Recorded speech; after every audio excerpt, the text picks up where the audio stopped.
네, 시사적중 6월 1일 방송 우리 강범석 박사님과 함께 네, 진행하겠습니다. 안녕하세요. 네, 안녕하십니까.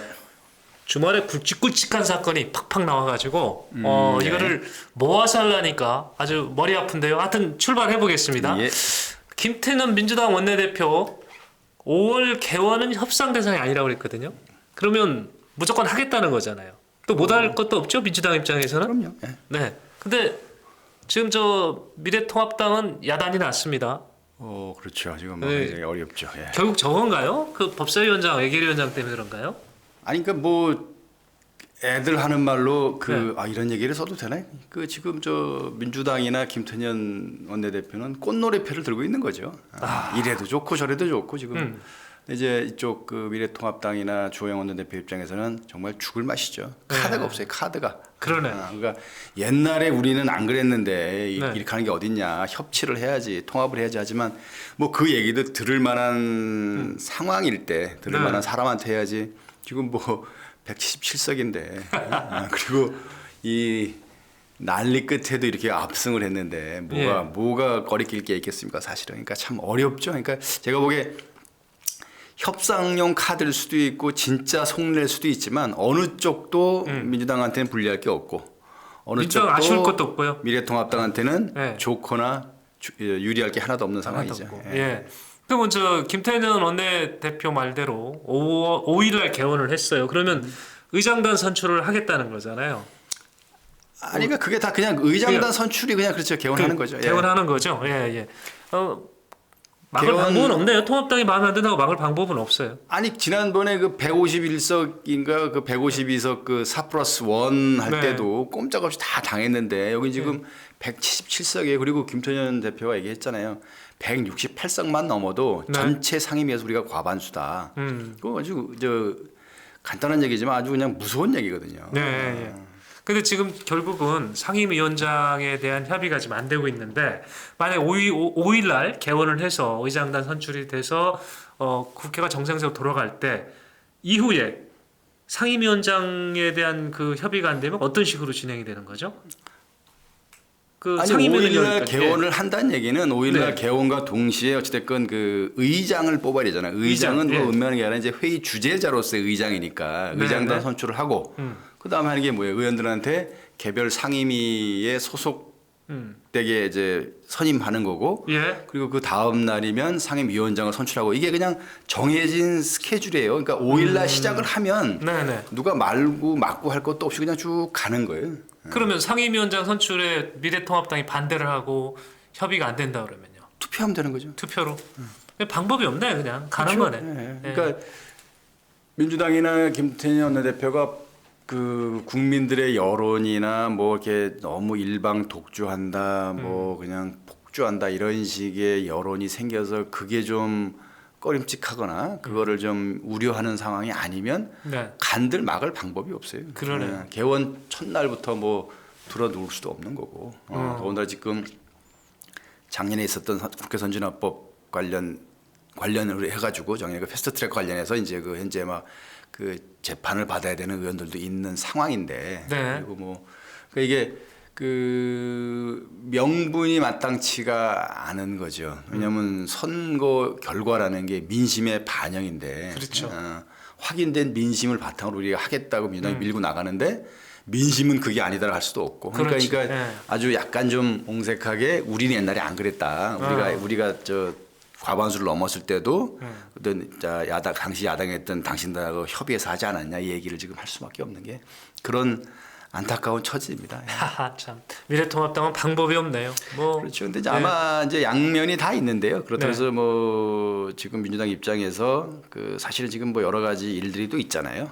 윤미향 네. 의원 건도 있고 뭐 여러 가지 이제 코로나도 아직 채 안 끝났고 뭐 코로나 극복을 위해서 뭐 경제 회복을 위해서 뭐 국회가 일 좀 잘해줬으면 좋겠다 그러는데 야당이 이거에 대해서 뭐 한다고 해서 여기다가 막 뭔가를 확 지금 뒤집어 씌워놓고 우리 혼자 가겠다라고 그냥 쭉 가기에도 좀 부담은 될 것 같아요. 그래서 네. 이제 뭐 그래서 일단은 뭐 속내가 저럴 수도 있고 그냥 그 엄포용으로 그 협상용 카드로 이렇게 제시할 수도 있지만 아마 그 중간 어디쯤에 네. 있을 것 같아요. 그러니까 아마 들린 얘기는 무슨 뭐 법제사법위원회의 권한을 좀 줄여서 뭐 법사위는 주고 뭐 예결위는 갖고 이런다는 얘기도 나오고 뭐 또 뭐 양쪽 다 절대로 줄 수 없다는 얘기도 나오고 그러니까 앞으로 뭐 일주일 정도 시간이 있으니까 네. 뭐 이런 거야말로 우리가 당초에 이제 전망했던 것처럼 김태년 주호영 두 원내대표의 정치력이나 여러 가지 성품이나 그다음에 여러 가지 역학관계상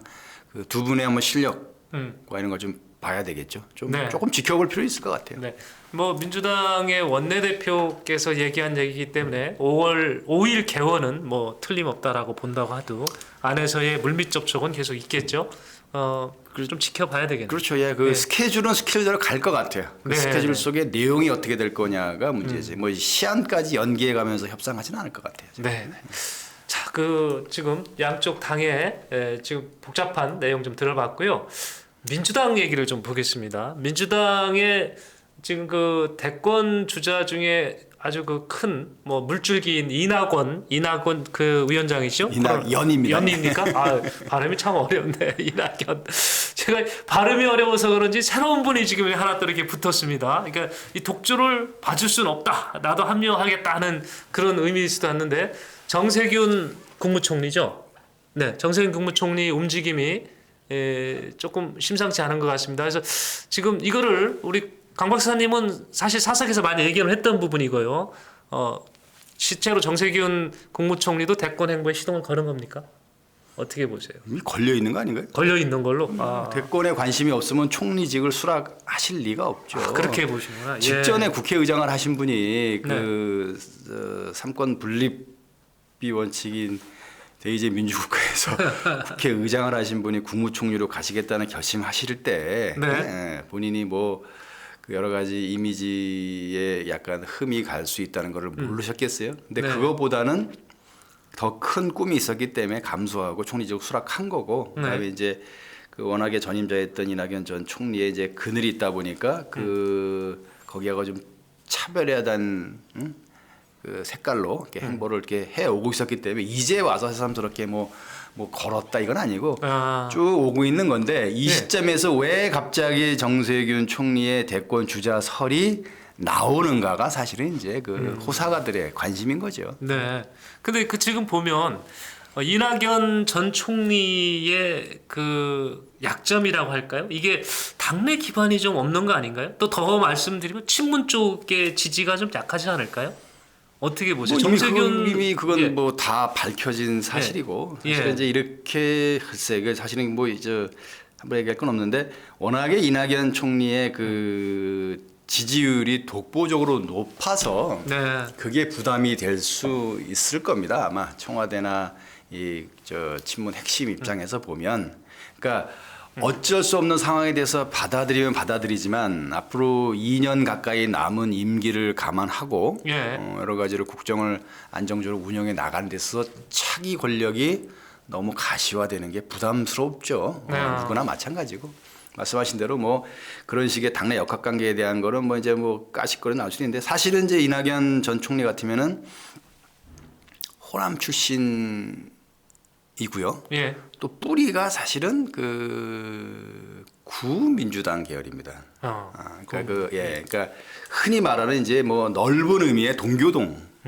그러니까 실제로 그 기자 생활할 때 동교동계 출입 기자를 했었고, 그래서 이제 뭐 들리는 얘기는 이제 그 당시에 뭐 우리 김대중 전 대통령도 뭐 좋게 봤지만 우리 정대철 전 의원이 그 강력히 권해서 정치에 입문하게 됐고, 그래서 이제 그 선거를 했고 사실 열린 우리 당이 창당을 한 뒤에도 민주당으로 재선이 돼서 그 당시에 이제 민주당 원내 총무인가요 대표인가요 그때 그것까지 했던 이력이 있습니다. 그리고 이제 사실은 이번 선거 직전에 정대철 의원이나 권노갑 전 의원을 포함한 그 구 동교동계 인사들이 그 선거를 한 열흘 정도 앞두고서 이제 복당하겠다, 입당하겠다 이러면서 이제 내건 것 중에 하나가 이낙연 지지였거든요. 그러니까 이게 뭐냐면 이제 이게 어떻게 보면 당 내에서 뭐 지금 말씀하신 대로 친문 핵심들과의 관계나 지지 여부는 모르겠지만 그 우리 김대중 전 대통령을 중심으로 했던 동교동계의 인사들의 지지를 받고 있고 인연이 있는 것은 맞는 것 같아요. 그러니까 이제 그렇게 하나가 분류가 되다 보니까 이제 그래서 이제 실제 내용과 상관없이 그 정치권 주변에서 보는 사람 입장에서는 네. 야, 그 이낙연 전 총리가 과연 친문 핵심들의 마음에 들어가고 그쪽에서 이걸 받아들여서 차기 정권을 같이 만들 수 있을까? 예. 혹시 다른 사람을 생각할 수 있지 않을까? 뭐 이런 식의 관심들이 나오는 와중에 죄송합니다. 정세균 총리 카드가 이제 부상한 거로 봐야죠. 그러니까 네. 이제 아시다시피 정세균 전 총리는 이제 전북 무주진안 장수에서 3선을 하시고 종로에서 2선에서 그럼 5선. 남북이네요. 그렇죠. 한쪽은 전북이죠. 예, 전북이죠. 남, 예. 그리고 이제 사실은 뭐 친문하고의 관계는 모르겠습니다만 이제 노무현 대통령하고의 관계라든지 예. 그 친노 세력과는 아주 이제 우호적인 관계로 이미 알려져 있죠. 네. 사실은 노무현 대통령 시절에 산업부 장관으로 임명돼서 그 내각에서 이런 적이 있고 예. 그리고 이제 넓은 의미의 친노, 그러니까 친노 핵심은 아니지만 범친노로 보면은 이제 그 무시할 수 없는 약간 좌장 예. 격에 될 수 있는 그런 분이고 또 지금은 많이 와해가 되고 이제 상당히 많은 부분들이 이제 뭐 저 이번에 이제 국회의원이 못 되시거나 이제 약간 친문으로 포함되기도 합니다만은 과거에 민주당 내에서 자기 이름을 건 독자적인 계보를 이렇게 유지해온 거의 유일한 인물이죠. 정세균 계라고 있죠. 네. 사실 이제 뭐 이 저 인천 서구갑의 김경 의원이 아주 네. 대표적인 경우고, 그러니까 현재도 그 정세균 의원 계로 분류되는 의원들이 뭐 있습니다. 그러다 네. 보니까 이런저런 것들이 이제 이낙연 총리하고 비교되면서 누가 유리하냐 불리하냐 되는 건데 결과적으로는 이러한 논의들이 그 안으로는 그 차기 권력에 대해서 무게가 쏠리는 것을 약간 모호하게 됐잖아요. 예, 예. 막으면서 청와대의 주도권이 이제 여전히 유지된다는 거 하나. 그다음에 이제 바깥으로는 그 민주당 내 대권 후보들이 복수로 관심을 받으면서 여전히 뉴스의 관점과 여론의 관심이 민주당으로 몰린다. 네. 현재 미래통합당은 대선 후보가 없다는 거 아니에요? 없죠. 예, 예. 그러니까 대선 후보가 한 명도 없어 보이는 미래통합당과 비교해 봤을 때 정말 그 중량감 있는 네. 후보들이 복수로 서로 경쟁하고 야 저들 중에 누가 돼도 좋겠다라는 식의 여론을 만들어낸다면 대성공인 거죠. 그러니까 예를 들어서 네. 이번에 이제 민주당의 압승을 통해서 이제 한국에도 일본식의 그 1.5 정치 체제, 예를 들어서 뭐 일본 같으면 자민당이 1이고 나머지 야당들 다 해봐야 0.5기 때문에 상대가 안 되고 자민당 내의 계파 간의 대결이 그 약간의 이제 여야 대결처럼 이제 보여지는 게 있는데 지금 민주당이 아마 가장 뭐 기대하는 거는 그런 상황일 수도 있어요. 그러니까 어차피 예. 뭐 미래통합당에 누가 나온들 다 죄송한 표현으로 저 그냥 그렇게 무게감이 없는 사람들이고 뭐 국민 지지도가 뭐 10%도 안 되는 사람들이고 여기는 뭐 40%뭐 20% 이런 사람들이 막 이렇게 와글와글 하면서 그렇게 막 이렇게 경쟁을 하다 보면 여기서 누가 되느냐가 이제 그 후보에 따라서 차기 정권이 민주당 후보 중에 누가 되더라도 이게 마치 이제 뭐 그런 효과 민주당 정권의 그 안정적인 계승이 될 수도 있고 발전적인 계승이 될 수도 있고 약간 비판적인 계승이 될 수도 이런 식으로 돼가지고 이제 정권 교체에 준하는 효과를 볼 수 있는 거죠. 비슷한 사례가 그 저 보수 정권에서도 지난번에 그 이명박 대통령 시절에 예. 당시에는 민주당이 이게 별 역할을 못했어요 야당으로. 그러면서 오히려 야당 역할을 박근혜 대표나 박근혜 의원이 했던 거죠. 그러면서 그렇죠. 국민들이 볼 때는 민주당으로 정권이 넘어가지 않았지만 이명박 대통령으로부터 박근혜 대통령으로 넘어가는 이거를 거의 정권 교체에 준하는 걸로 인식할 정도였으니까 뭐 그런 사례가 없진 않았기 때문에 예. 민주당에서도 뭐 그게 왜 안 되냐라는 상황이 된 거죠. 그런 점에서 이제 이 사람 저 사람이 나오면서 이제 그 판에 나온 것처럼 이제 이재명 전 지사도 이제 이름을 다시 거는 거죠. 이런 부분은 어떻게 보세요? 만약에 그 지금 저 이낙연 그 위원장이 당 대표가 되겠다는 건 당내 기반을 좀 확고히 하겠다는 의도 아니겠습니까? 그러면 정세균 총리 입장에서 보면 당을 역시 장악을 해야 대권 가는데 유리할 텐데 지금 당 대표 나갈 수는 없으니까 누구를 심어놓고 대타를 보낼 수 있는 가능성은 없나요?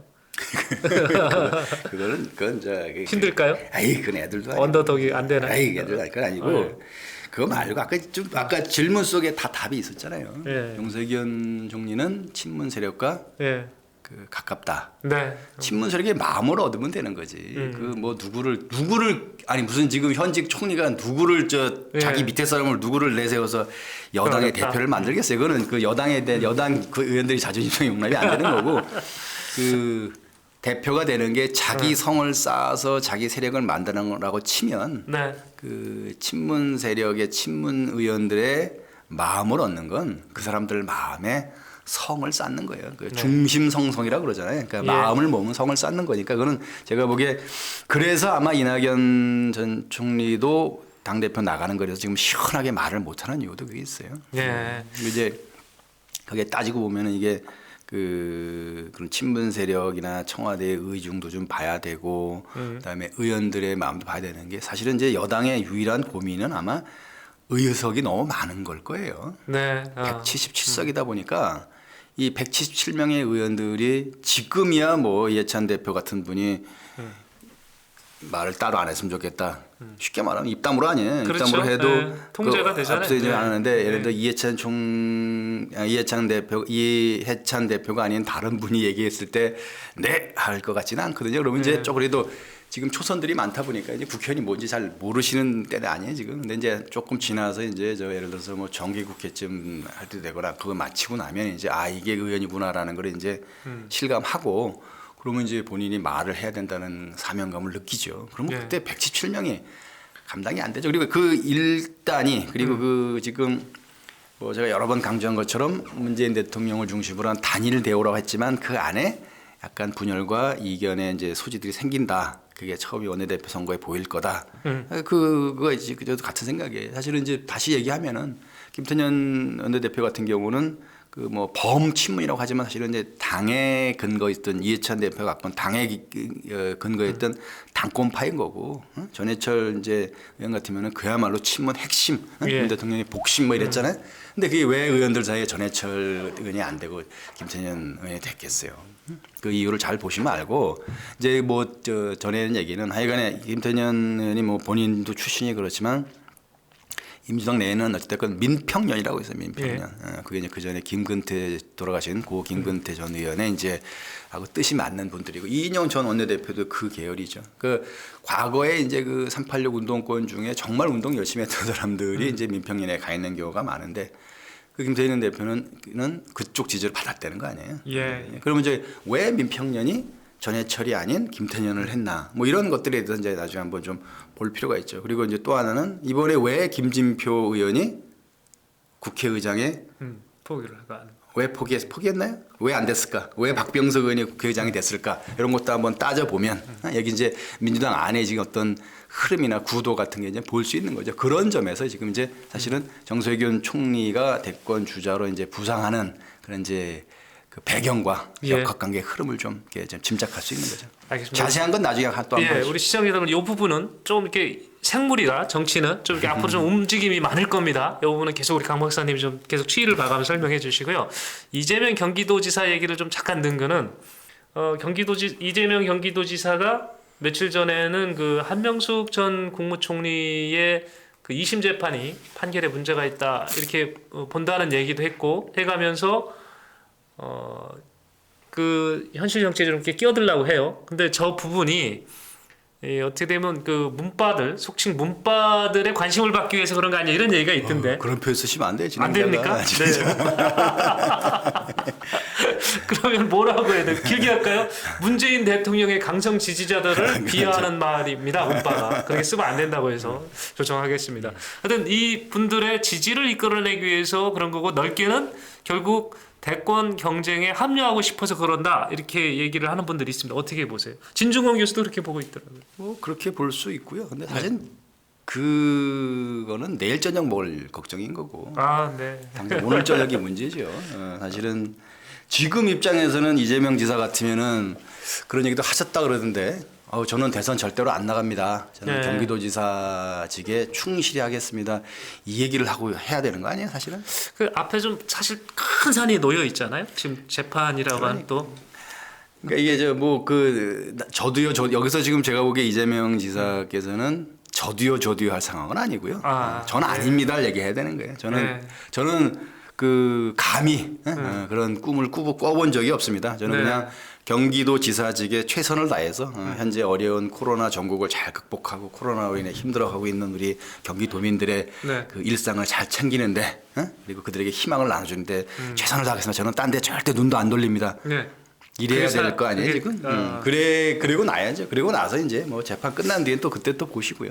현재는 제가 보기에 이재명 기자 같으면 본인이 대권 주자다라고 이렇게 막 거론되는 것 자체가 좀 부담스러울 수도 있을 거예요. 네, 우리 강원숙 박사님의 조언입니다. 우리 이재명 지사님. 아니 다 알아요 이건 다 알고 본인도 알까요? 아시는 분들은 다 아는 얘기예요.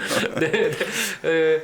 근데 하도 자꾸 이렇게 막 일부 언론에서 넣어가지고 대권 주자 막 얘기 들으니까. 그러니까 지금 이제 왜냐면은 그 범여권 진영이나 네. 언론에서는 네. 숫자가 많아서 손해 볼 게 없어요. 그러겠죠. 여권 예. 입장에서도 보면 이제 그거는 이제 정말로 그 어떤 그거를 예리하게 판단하고 결정할 분들이 봤을 때 그분들의 심기를 감안한 거고 넓은 의미의 이제 그 범여권 지지자들 그다음에 국민들 놓고 볼 때는 네. 그 이재명 지사도 본인이 그 급으로 거론되는 게 싫을 일은 없고요. 그러겠죠. 그리고 이분들 말고 뭐 다른 분들 예를 들어 지금 뭐 저기 김포에 계시다가 저쪽 내려가셨습니다만 우리 김두관 전 경남지사도 그렇고 우리 예. 김부겸 전 의원도 그렇고 뭐 이분 저분 해가지고 그 대선 주자급의 인물이 다수가 나와서 이렇게 네. 뭐 나름대로 이렇게 경쟁을 해서 아까 말씀드린 대로 언론과 여론의 주목을 민주당으로 딱 집중시키는 게 여권 입장에서는 나쁠 이유가 없거든요. 네. 오히려 그걸 약간 이렇게 조장해 갈 수도 있을 겁니다. 자, 오늘은 저희가 일부에서는 그 민주당의 그 대권 경쟁에서 지금 드러나고 있는 주자들의 그 면면 그리고 배경 좀 집중적으로 살펴봤습니다. 자, 구독 아직 안 누르신 분들은 힘차게 좀 구독 좀 눌러주시고요. 저희는 잠시 후 2부에서 계속 뵙겠습니다. 박원순 시장 얘기는 안 하시는 거 보니까 서울시로 가기는 어렵겠어요. 박원순 시장 얘기를 해야 되나요? 아니 다 나왔는데 박원순 시장 얘기는 안 해. 박원순 시장이 서운할까봐 다음에 저희가 다시 한번 박원순 시장은 모셔보도록 네. 해보겠습니다. 네, 1부 마치겠습니다.